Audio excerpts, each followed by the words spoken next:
Worldwide Hood News coming at you live. Worldwide Hood News, where we bring you worldwide news from across the country without leaving the comfort of your couch. Employees at gunpoint and then robbing the businesses. This happened at 3 different locations on the city's north and northwest sides in the early morning of December 6th.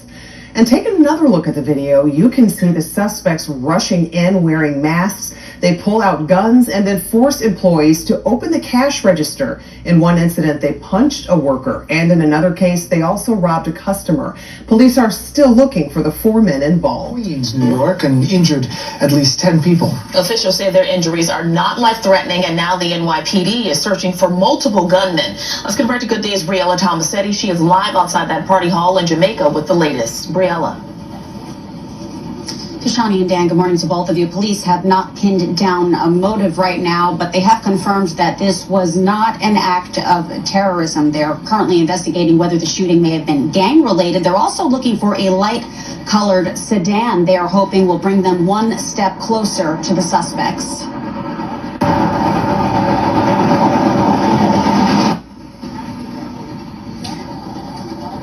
Investigators say they received 911 calls for multiple people shot outside the Amazura event hall at around 11:18 last night. Police rushed to the crime scene located at 91st Avenue and 144th Place, where they say about 90 people were inside at a private event upstairs. According to the NYPD, the venue was at capacity and a queue of about 15 people had formed outside. That's when police allege 4 suspects began firing into the waiting crowd. Here's NYPD Chief of Patrol Philip Rivera with more details. 4 males were walking eastbound on 91st Avenue onto 144th Place towards the venue. 3 to 4 males then opened fire over 30 times in the direction of the group standing outside the event space, striking multiple victims. 10 victims were shot in total, 6 women and 4 men, all between 16 and 20 years old. They're being treated at local hospitals for non-life-threatening injuries. The 4 suspects ran off westbound on 91st Avenue toward 143rd Place, where they got into a light-colored sedan with out-of-state plates. Overnight, police cordoned off this area with evidence markers and crime scene tape. Amazura has the capacity for 4,000 people and regularly hosts DJs and live performances. Last April, 2 men were shot and wounded at the same venue. Neighbors are now calling for an end to the rampant gun violence. New York is getting out of control, and these kids and these young people need to stop. This killing is unnecessary. The shooting, all this violence, it doesn't make any sense. Dan, that woman said that this event was a combined birthday party and memorial for somebody in this neighborhood who had recently passed away. Police confirmed it was a private event, but are still looking into the exact circumstances, what was going on inside. To recap, all victims are expected to recover. For now, we're live here in Jamaica, Queens. Dana Tishani, back to you. Her attack in New Orleans is describing the horror and chaos she experienced on Bourbon Street. Alexis Scott Wyndham was shot New Year's Day. The bullet is still lodged in the 23-year-old's foot. NBC 15's Andrea Raby brings us her survival story. Alexis Scott Wyndham rang in the new year in New Orleans with 7 other friends from Mobile. The Blount High School graduate says they were about to call it a night when Shamsuddin Jabbar barreled down Bourbon Street. We heard some go boom, boom, boom, and people were screaming, and I looked to the left, and a truck was coming down like the street, and he was halfway on the sidewalk too. He was just running people over like it was nothing. She says the truck the terrorist was driving hit her and knocked her to the ground. At first, Alexis thought he ran over her foot, but as she tried to get up and run away, she saw blood pouring out. Her best friend FaceTimed with her mother, Trifina, who directed them to make a tourniquet with Alexis' sock to slow down the bleeding. It was like a turn on switch. This is my baby. I gotta make sure she can be able to come home safe. Alexis said Good Samaritans then took her and her friend to the hospital. As she got up, that's when she began to understand the gravity of what happened. To my left and my right, 2 dead people. There was a man on the corner. He was shot, I think, in the head. His blood was just leaking. His eyes were open. They were still trying to help him, but it was too late. And the other person inside me, he was just laid down on the ground, flat. He was just down, he wasn't moving or nothing. Then as I looked down the street, it was just bodies everywhere. She says her friend, Brandon Whitsett, a Viger High School graduate, was also injured and is still in the hospital in New Orleans. It's like the truck hit one whole side of him. She says 2 of her other friends were also hurt, but not seriously. How can you do this to people? How could you do this? That's just something I couldn't really wrap my mind. I couldn't wrap my mind around it. I'm sorry. I just think he's mental ill. I'm just thankful. Like, it could have been worse. Like, when people was going to the hospital, they were looking for their family members, and someone wasn't even there, they were dead. So they was just telling them, like, sorry for your loss, and they would just bust out crying. So I couldn't do nothing but thank God that I only got shot in my foot. Andrea Ramey, NBC 15 News. Right now at 4:30, we begin with breaking news and some really chaotic moments you just saw at Phoenix Sky Harbor. Officers trying to arrest a man who appears to kick an officer. All of this happening as police responded to another call, a triple shooting. Again, all of this happening overnight. Police say several people are in the hospital right now after that shooting, and also a stabbing in Terminal 4. So while operations are back to normal there this morning, there's still an active scene. Let's check in with David, who's joining us live at the airport this morning with the very latest. David, my goodness, what is going on there at the airport? Yeah, Simone, Whitney, good morning. Just a chaotic, crazy situation that happened here at Terminal 4 at Sky Harbor last night around 10 o'clock. And today, all appears to be normal, except for these barricades here at Terminal 4 at Sky Harbor. That doesn't allow the public to see what exactly happened in front of the restaurants here. That is where 3 people were shot, again, last night. Someone was also stabbed, too. So a total of 5 people were involved in this situation here at Sky Harbor. 3 of them are victims. 2 people got detained. We want to show you some video of this scene last night because it was pretty wild, guys. Again, police say the shooting happened after a fight at a restaurant in Terminal 4. Important to note, this is outside of the security checkpoint. Now, a little later after that shooting, someone who was stabbed and a girl under the age of 18 were discovered in the parking garage a short time later. They were both detained. Police say, again, each and every person in this matter were known to each other, except for a man who showed up a couple hours later. Take a look at this video.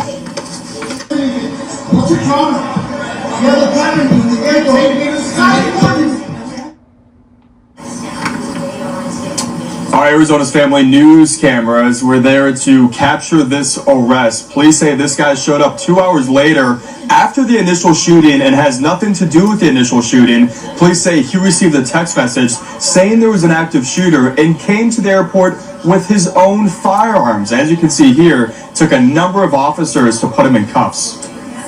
This was not an active shooter that Evers was, and he arrived at the airport with firearms. I don't know if, don't know what all of the meanings there are, but he is detained.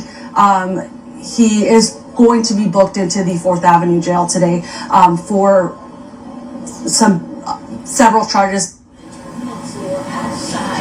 Okay, so right now, guys, 3 people are in the hospital from the shooting. A woman is in critical condition. 2 other men are also hospitalized. We don't know if anyone is facing charges at this moment. We know a number of people are detained. But of course, we'll keep you updated on such a scary situation, Christmas night here at Sky Harbor Airport. Whitney, Simone. Gosh, just wild. I mean, it's already stressful. Now to a deadly mystery in North Philadelphia, where Jocelyn Marshall and Terrell Sanders were found killed inside a home 2 weeks ago. And tonight the search continues for their killer.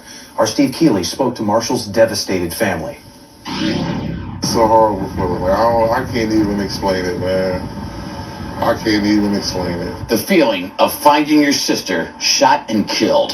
Jocelyn she was the shining star, man. She was good. We're just hoping and praying that we'll hear answers soon. 2 weeks ago today, Jocelyn Marshall's family got the answer they didn't want. I don't know how many times I called her that day. That day was December 19th, when her brother Walter knew in his heart something was wrong.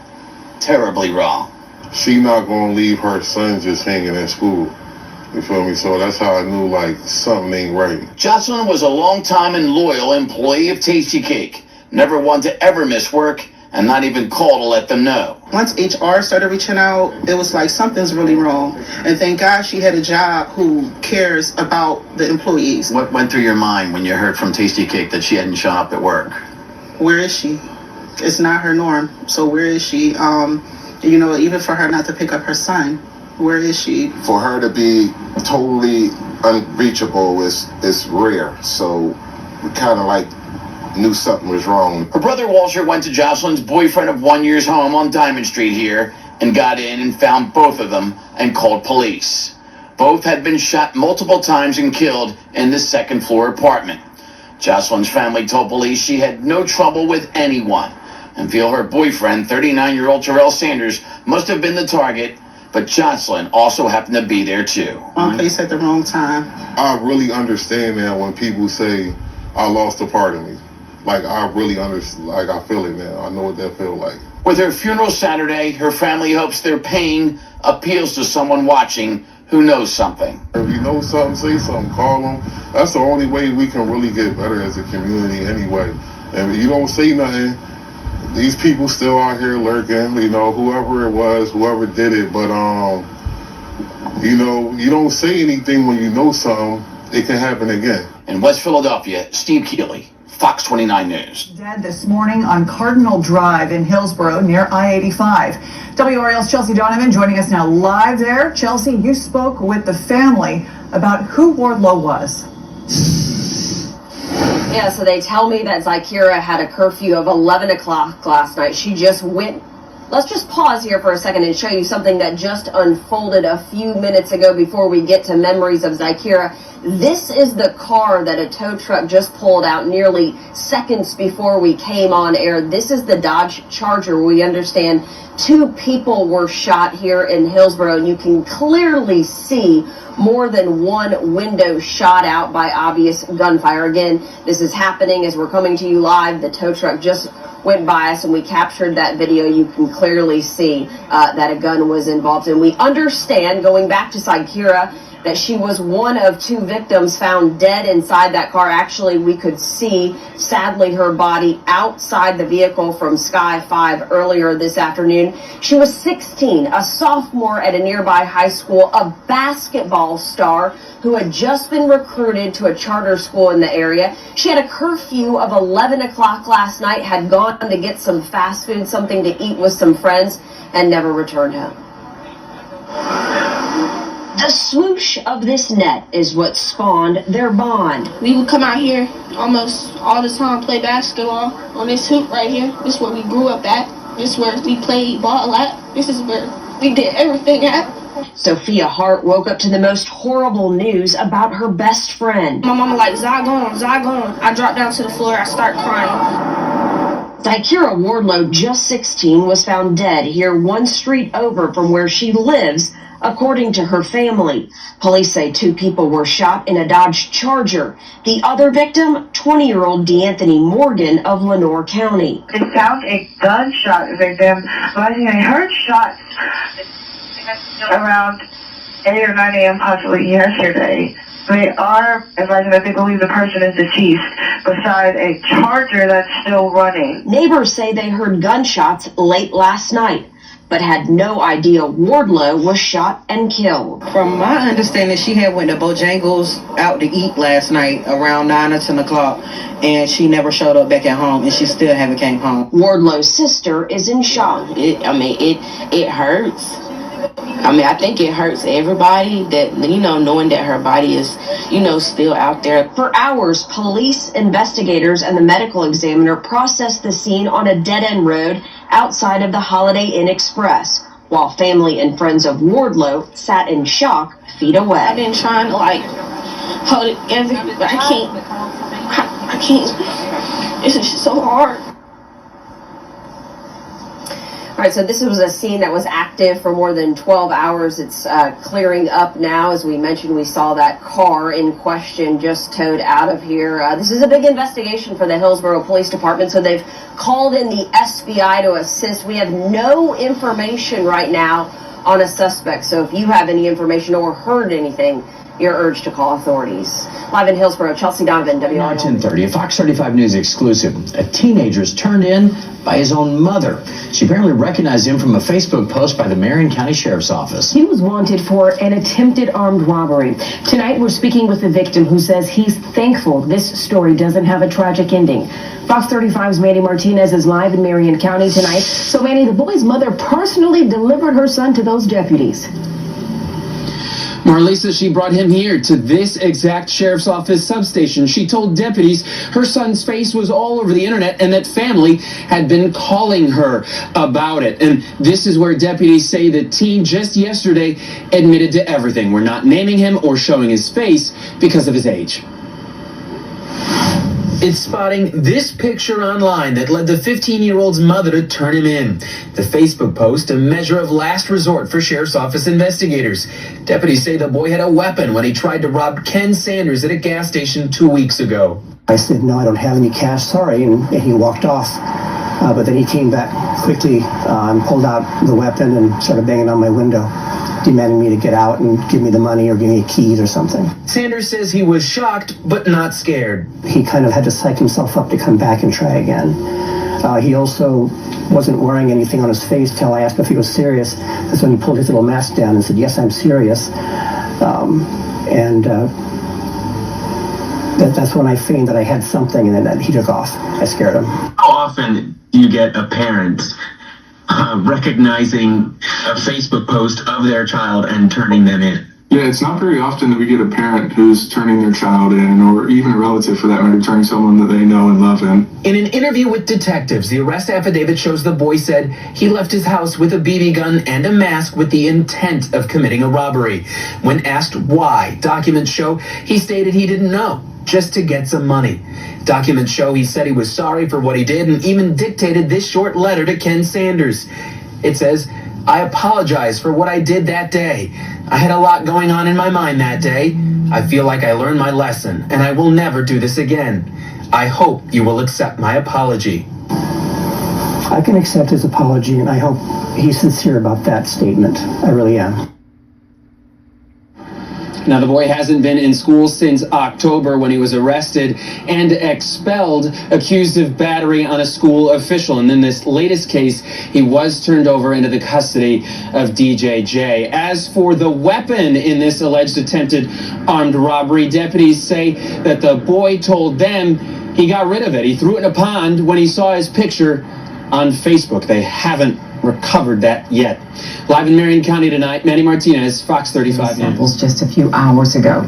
Haley, they shared with you just who Star Tucker was. Bob Sue, her sister tells me in just a matter of hours, her worst nightmare became her reality. I'm sorry, I don't have all the right words. I'm tired. I haven't slept. I hardly eat. I'm just exhausted. I feel like I'm in a nightmare. That's Tariah Tucker. She's the younger sister of Star Tucker. Her family says the 30-year-old was an active member of the Air Force and a Florida A&M alum. They say she also just started a relationship with Charles Carson Dowdy. He seemed sweet. He seemed innocent. He seemed charming. Thursday night, deputies were called to the parking lot of this apartment complex on Baldridge Drive. Sheriff Chip Simmons says they were responding to a call for shots fired and found Tucker in the parking lot. The investigation revealed that the victim's boyfriend had fired about 15 to 16 shots and struck her 7 times at least, and then used her car to drive over her. Tucker later died at the hospital. Her family later learning Carson Dowdy was arrested and charged in the crime. He didn't give off he could do something like this. But you never know until it's too late. I don't understand why he did what he did, because he could have just left. I just want justice as of now, and I won't stop until I get it. Deputies say Charles Dowdy was arrested and booked into jail in Baldwin County, Alabama. They say he was in Tucker's car and had stopped after getting a flat tire. Tucker's family still in shock, wanting to know why. We're going to continue to gather evidence, even though he's already in jail. And we're already working with the state attorney's office on prosecution. We're going to continue to build the case, even and make it even stronger, so that he will remain in jail. Looking at Carson Dowdy's criminal history, he was arrested in Mobile in 2023 as a fugitive wanted for assault in Texas. In the studio, I'm Haley Samples. Violence to stop after stray bullets struck 2 children. We just checked they are okay tonight. This happened at an apartment complex off Gun Club Road hours after a community vigil. Atlanta News First Brittany Ford reports that the kids had nothing to do with the shooting. The bullet holes you see in this apartment window are what police say injured a 9-year-old and 5-year-old sitting on their living room couch Thursday. Pulled up about 12:40, and all you seen was the crime scene unit. Authorities say this happened around 11:30 Thursday night at the Hollywood Swanee Apartments off Gun Club Road. Police say the shots were fired from the parking lot. They believe those gunshots were intended for one of the units below. This happened just hours after the community held a vigil for a 28-year-old woman who was shot and killed on Tuesday. Neighbors say they're tired of the gun violence. I mean, it always happens over here. It's like just another day over here. Yeah, it's just another day over here. So yeah, we're used to it. Authorities say one child was shot in the arm, the other in the leg. Both are expected to make a full recovery. Anyone with any information is being encouraged to call Atlanta Police.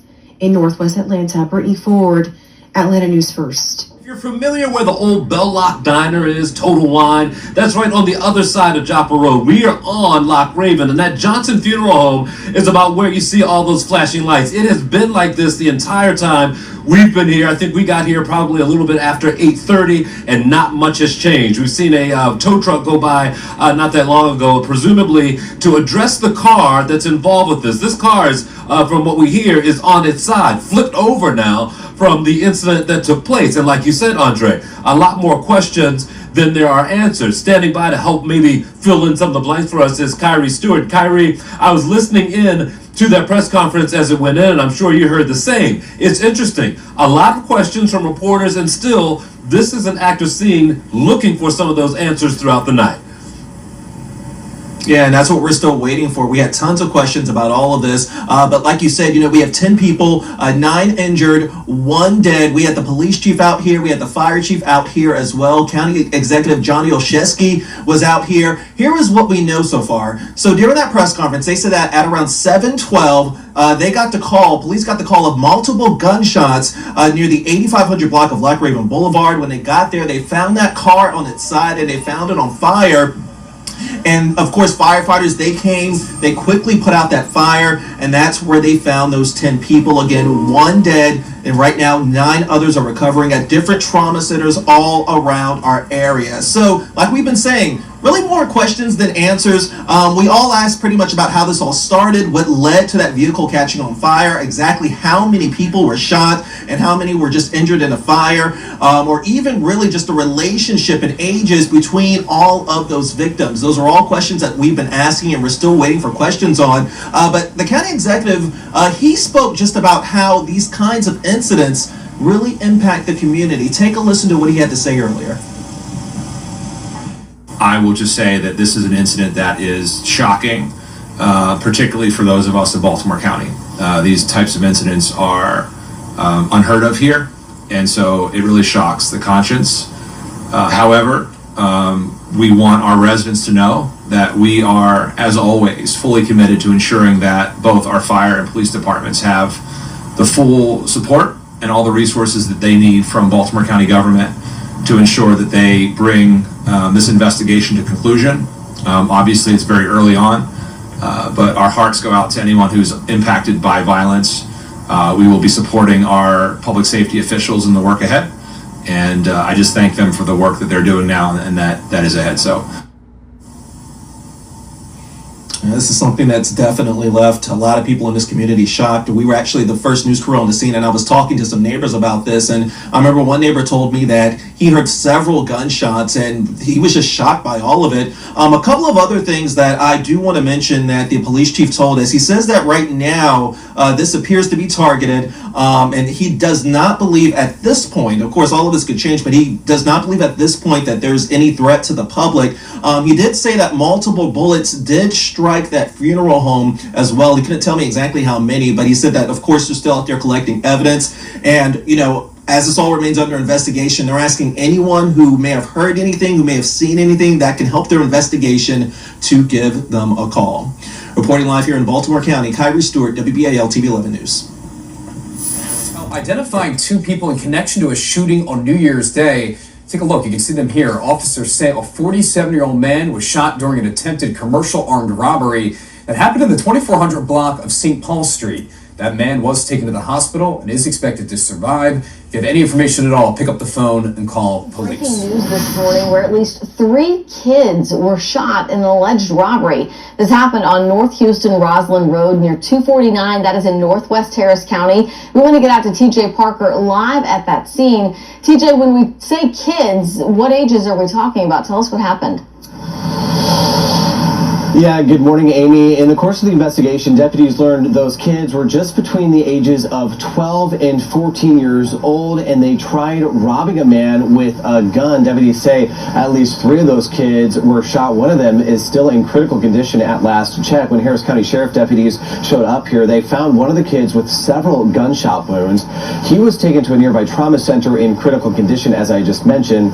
And as paramedics were attending to him, 2 other kids were found with gunshot wounds. Both were taken to the hospital and are stable. Shortly after that, the suspected shooter, who deputies believe the teens were trying to rob, returned to the scene and turned himself in. I heard some gunshots sound like they were basically at my front door. And of course, as you can see from behind me, they were down the way a little bit. To be frank and honest with you, I grabbed my gun, which is in a holster, and walked outside to see what was going on. It is believed the incident occurred due to an attempted aggravated robbery that involved the juveniles attempting to rob the adult male.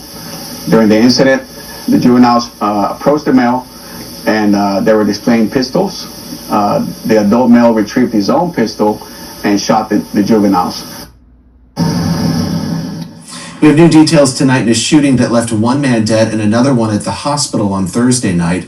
Police today identified the victim as 20-year-old Shahid Abdikar. Detectives say that it happened near 40th Avenue and Camelback. Tonight, police say that they've detained several people for questioning there. However, no one has been booked yet. Tonight, police are asking anyone who might have seen or heard anything Thursday night around 11:30 to call silent witness. Here's a look at the timeline of these crimes. According to Birmingham police, 22-year-old Damian McDaniel of Bessemer is responsible for over 30% of the city's homicides from July to September. ABC 3340's Valerie Bell is working for you to learn more about these cases. Valerie, it's taken hours of investigating for police to piece all of these together.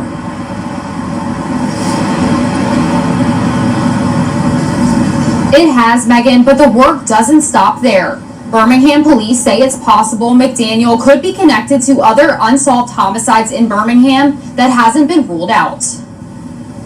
Between July and September, Damian McDaniel is charged in 5 separate shootings. Altogether, he's accused of killing 11 people and injuring 29 others. I feel like people like that need to be put away. The deadly streak of crimes he's accused of started July 13th. It was at a venue ABC 3340 later discovered was unlicensed. It's all right to make $1, but why should you make $1 you killing the neighborhood? This is my neighborhood. The aftermath, blood on the streets, and anger and sadness in the community. It's a shame. We got women dead now. 4 people were killed, 10 others were injured at that birthday party event. Angie, I love you. Monique, my heart goes out to you. This is sad. According to police, McDaniel didn't act alone in this deadly mass shooting. 27-year-old Hatarius Woods was also indicted in this case. Birmingham is most definitely a safer place with these individuals behind bars. McDaniel was also indicted for capital murder again and burglary for an incident that happened a month later. Woods is also charged in that case. It involved a stolen vehicle, a man killed in an apartment, officers firing shots at the suspect, and a chase. Very chaotic scene.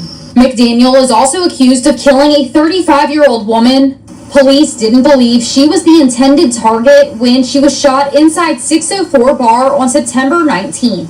We are very deeply saddened by what happened. A few days later, 100 shots rang out on a Saturday night in 5 Point South, a popular nightlife spot.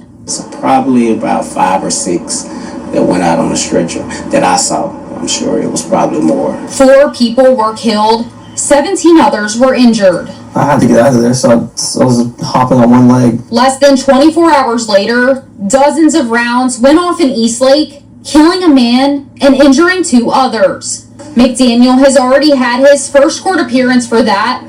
4 others were also charged in connection to that incident. As for the motive behind all these deadly shootings McDaniel is accused of, police aren't laying that out on the table yet. We most certainly are investigating some of these homicides as actual paid-for-hire murders. Court records show McDaniel pleaded guilty to 2 cases of attempted murder in 2023, receiving a sentence of 15 years split, 2 years to serve, with 3 years on probation. We've reached out to the DA's office asking about McDaniel's release and what, if anything, will be done in the future to keep violent offenders behind bars. As far as them walking the streets and all of the evidence appears that they did it, then no good. McDaniel remains in the Jefferson County Jail with no bond. I feel safer for the community and especially the youth. Worldwide Hood News, where we bring you worldwide news from across the country without leaving the comfort of your couch.